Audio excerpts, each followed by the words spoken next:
तर खासदार मतदारसंघाच्या कामांसाठी देखील भेट घेऊ शकतात। अखेर शिंदेंकडे सत्ता आहे असं काँग्रेसचे नेते विजय वडेट्टीवार यांनी म्हटलंय। तर या शक्यता राष्ट्रवादी शरद पवार यांचे नेते अनिल देशमुख यांनी मात्र फेटाळून लावल्या। शिंदे साहेबांचं जेवण चांगलं असेल त्यामुळे एकत्र जेवायला गेले असतील, त्यात काय आहे?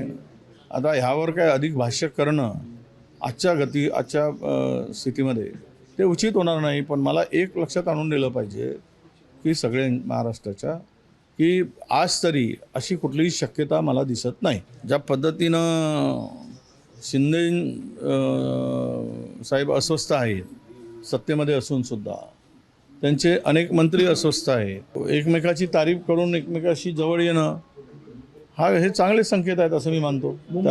त्याला वेगळ्या अँगलनी बघण्याची गरज नाही। असं आहे, ह्या सर्व बातम्या ज्या आहेत त्या पेरल्या जातात, त्याच्यामुळे ऑपरेशन टायगर कुठेही अस्तित्वात नाही। आणि ज्या पद्धतीनं एकजुटीनं सर्व ठाकरे गटाचे खासदार उद्धवजी ठाकरे यांच्या पाठीमागे आहेत, त्याच्यामुळे असं घडणार नाही याची सर्वांना खात्री आहे।